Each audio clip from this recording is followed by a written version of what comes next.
सबसे बड़ा सवाल है, मुद्दे भी हम मुद्दाले भी हम। अब जो खुद ही सिनकट्टी में चोरी में सबसे बड़ा चोर ईवीएम हो गया, ईवीएम का सरदार चुनाव आयोग हो गया। आप उम्मीद क्या करिएगा? गोबर पर घी डालिएगा, क्या महकाएगा? जो हर पार्टी के नेता का अपना विचार है। मेरा सवाल सीधा है कि क्या कोई भी सॉफ्टवेयर हैक हो सकता है या नहीं? जो भी डेवलप कंट्री और जहां ये बनी वहां से क्यों हट गया? दूसरा सवाल है वीवीपैट पर बराबर सवाल उठ रहा है। चुनाव आयोग इस बात को आज तक मानने को तैयार क्यों नहीं है? आप मशीन मत हटाइए, लेकिन वीवीपैट के मुद्दों पर आप पूरे विपक्ष पार्टी से पूछिएगा तो आपको यह सवाल कहेगा, यह सवाल आता है। तीसरा चीज, क्या 20 लाख जो मशीन चोरी हुई थी, यह सवाल है या नहीं? ये कहाँ है? तीसरी चीज, बैटरी 90% पूर्ण रहती है और हम 1100, 800, 900 वोट डाल लेते हैं। तो पहला सवाल तो सीधा है और हमें चुनाव आयोग को नहीं दिखाना। चुनाव आयोग से हम उम्मीद भी नहीं करेंगे। कांग्रेस ही नहीं उठाई है, समय समय पर सभी पार्टियां उठाती रही है। पहले बीजेपी भी इस पर उठाई है। कांग्रेस जब दोबारा सरकार में आई थी तो ऐसा थोड़ी नहीं कि बीजेपी ने इस मुद्दों को नहीं उठाया।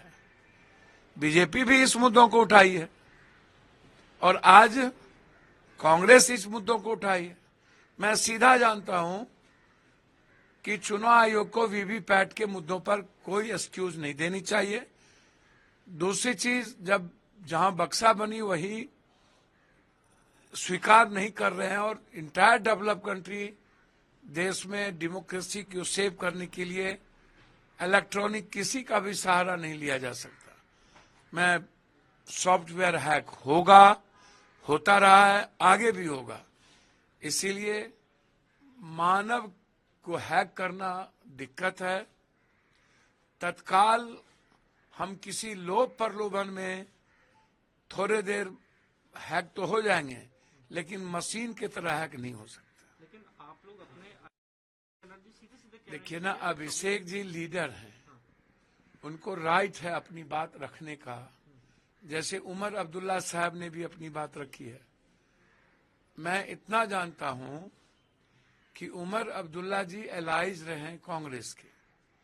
कांग्रेस हमेशा उनके वालिद का भी रेस्पेक्ट किया है और कांग्रेस हमेशा ममता दीदी का भी रेस्पेक्ट किया है। सहमति असहमति या परिवार के बीच भी रहती है, हमेशा रहा है, आगे भी रहेगा। लेकिन मेरा सवाल अभी भी उसी जगह है, क्या सॉफ्टवेयर हैक हो सकता है या नहीं? क्या वीवीपैट की आवश्यकता है या नहीं?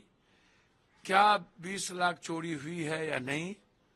और क्या जो तकनीकी बातें आ रही है उस पर ध्यान सभी दलों का पड़ना चाहिए या नहीं? और कभी न कभी बीजेपी हो या कोई हो, सभी दलों ने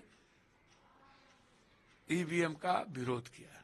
देखिए, इसमें कोई दो मत नहीं है। ममता दीदी नेता हैं, बड़े नेता हैं, सही उन्होंने कहा और कौन मानने को तैयार नहीं। सोनिया गांधी जी ममता दीदी का बहुत रिस्पेक्ट देती है।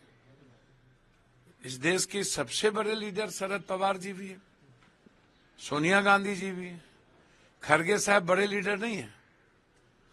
खरगे साहब भी बहुत बड़े लीडर हैं, लंबे समय से राजनीति में। और ये भी बात सही है कि छोटी और बड़ी पार्टी का मतलब नहीं है। आगे चंद्रबाबू नायडू भी नेतृत्व कर चुके हैं और भी लोग नेतृत्व कर चुके हैं। तो सवाल छोटा और बड़े पार्टी का नहीं है। सवाल यह है कि बीजेपी से लड़ने के लिए क्या आप बिना कांग्रेस के इस देश में लड़ सकते हैं? बीजेपी से लड़ने के लिए कांग्रेस का मजबूत होना बहुत ही जरूरी है और हमेशा कांग्रेस को ही नीचे दिखाने की प्रक्रिया और गाली देते रहना, ये मुझे समझ में नहीं आती। 2, नेता कोई बने, लेकिन राहुल गांधी और प्रियंका गांधी जी जिस तरीके से खास तौर पर बीजेपी और नरेंद्र मोदी जी के शासन के हर सवाल का जवाब है, यह जवाब कोई महाराष्ट्र में हो सकता है, कोई बंगाल में हो सकता है।